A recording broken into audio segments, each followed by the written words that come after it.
स्वागत है स्टूडेंट्स आपका हमारे चैनल में। तो आज हम class 12th math NCERT chapter 1 relations and functions की मिसलेनियस का क्वेश्चन नंबर 9 आज हम सॉल्व करने वाले हैं। तो क्वेश्चन नंबर 9 हमको दिया है given a non empty set x। तो हमको इधर x जो है एक नॉन एम्प्टी सेट हमको दिया है, मतलब x सेट है एक जिसमें कुछ ना कुछ है। Consider the binary option star px cross px to px given by a star b equal to a intersection b for all a comma b in px where px is the power set of x so that x is the identity element for this operation and x is the only invertible element in px with respect to the operation star। तो students हमको इधर दिया हुआ है कि एक non empty set x है और हमको एक बाइनरी ऑप्शन दिया है power set of x cross to power set of x to power set of x का। ठीक है, मतलब px cross px to px ये हमको एक बाइनरी ऑप्शन दिया है और a स्टार b जो है वो हमको दिया है इक्वल a इंटरसेक्शन b के। तो देखिए स्टूडेंट्स कि जो हमारा पावर सेट हमको दिया है p ऑफ x उसके एलिमेंट हमारा जो है ना सेट a और b हैं। a और b जो सेट हैं वो हमारे इसके एलिमेंट हैं। ठीक है स्टूडेंट्स, तो देखो वो दिया भी है कि a comma b in px, तो a कॉमा b हमारे px में दिए हुए हैं और हमको बताना है कि x जो है जो हमारा सेट x है वो ही हमारा आइडेंटिटी एलिमेंट है इस ऑपरेशन के लिए और x ही हमारा इन्वर्टिबल एलिमेंट है इस ऑपरेशन के लिए। तो सबसे पहले तो हम कर लेंगे गिवन हमको दिया क्या क्या है कि given x is the non empty set, एक x हमको दिया है नॉन एम्प्टी सेट, एक x हमको दिया है नॉन एम्प्टी सेट एंड हमको स्टार दिया है, मतलब बाइनरी ऑप्शन दिया है px cross px to px, ये हमको बाइनरी ऑप्शन दिया है। ठीक है, एंड हमको दिया है a स्टार b, ये हमको कंडीशन गिवन है a स्टार b इक्वल है हमारे a इंटरसेक्शन b के for all a comma b हमारा बिलोंग कर रहा है या आ रहा है पावर सेट ऑफ x में, मतलब पावर सेट से हमारा ये बिलोंग कर रहा है। ठीक है, और हमको गिवन है कि जो हमारा x px है वो हमारा पावर सेट है, px is the power set of x। ठीक है, तो पावर सेट है हमारे x का। अब स्टूडेंट्स हमको बताना है कि जो हमारा x है वो हमारा आइडेंटिटी एलिमेंट है, मतलब जो सेट x है वो हमारा आइडेंटिटी एलिमेंट है, ये हमको अब बताना है। तो आइडेंटिटी एलिमेंट के लिए देख लेते हैं, तो फॉर आइडेंटिटी एलिमेंट के लिए देख लेते हैं। तो स्टूडेंट्स आइडेंटिटी एलिमेंट के लिए क्या कंडीशन होती है, ये होती है कंडीशन a स्टार e, देखो मैं इधर रफ के लिए कर रहा हूँ कि ये कंडीशन होती है a star equal to e star a, ये हमारी आइडेंटिटी एलिमेंट की कंडीशन होती है। और जो इधर e जो होता है वो हमारा होता है आइडेंटिटी एलिमेंट। ठीक है स्टूडेंट्स, तो इधर हमको लेकिन कैपिटल A और B दिए हैं, तो इस स्मॉल a की जगह पर हम ले लेंगे A स्टार। और देखो E हमको आइडेंटिटी एलिमेंट होता है और हमको प्रूव करना है कि E मतलब जो हमारा x है वो हमारा आइडेंटिटी एलिमेंट है, तो E को हम है ना x के इक्वल ले लेंगे। तो A star x equal to x star A, ये वाला हमको प्रूव करना होगा। जब जा कर के हम कहेंगे कि x हमारा आइडेंटिटी एलिमेंट है हमारे ऑपरेशन का। ठीक है स्टूडेंट्स, तो सबसे पहले हम लेंगे let a belongs to px, power set से हमने लिया, and let e equal to x। ठीक है, a हमने लिया पावर सेट से और e इक्वल टू हमने ले लिया x, मतलब हमने आइडेंटिटी एलिमेंट को x के इक्वल मान लिया। अब देन जब हम a स्टार e निकालते हैं, देखो a स्टार e जब हम निकालेंगे तो इसका मतलब क्या हुआ, हम निकालेंगे a स्टार x। ठीक है, अब स्टूडेंट्स हमको देखना है कि हमको क्या कंडीशन दी हुई है।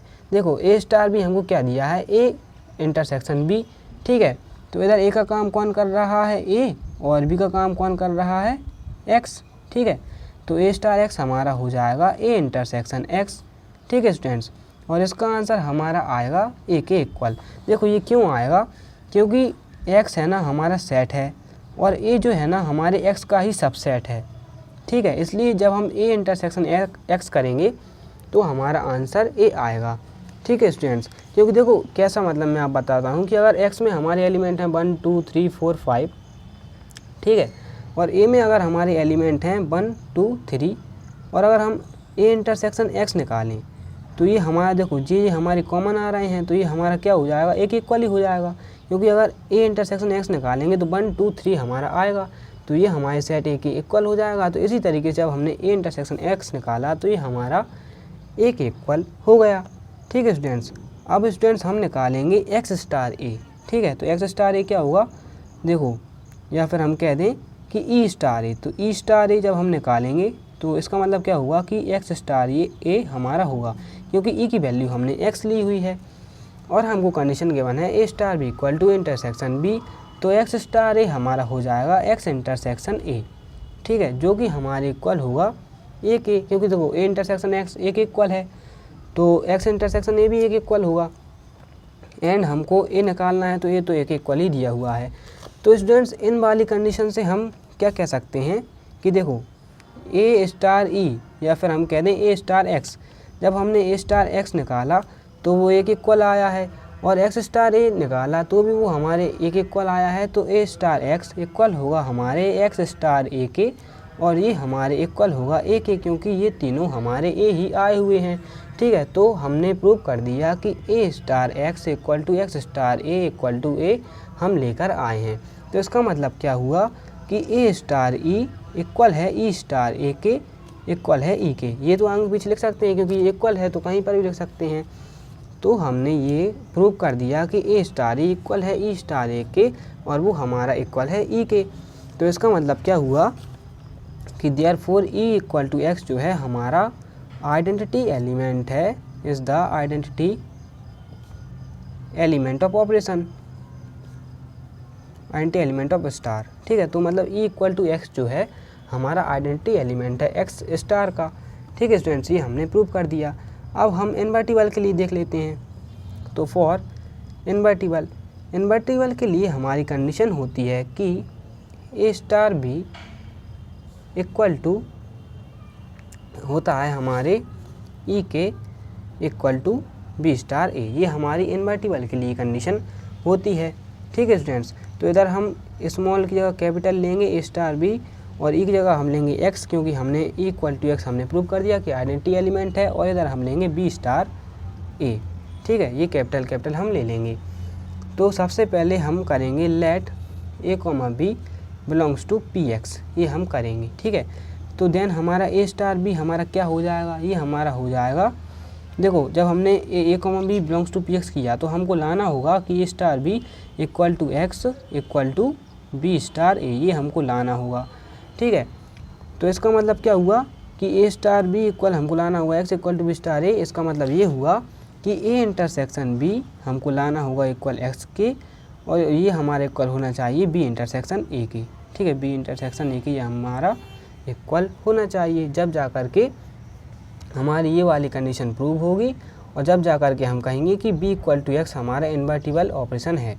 ठीक है, तो ए इंटरसेक्शन बी हमको इक्वल लाना है सेट एक्स के। ठीक है, तो अब इधर देखिएगा स्टूडेंट्स आप कि ए इंटरसेक्शन बी हमको इक्वल लाना है एक्स के।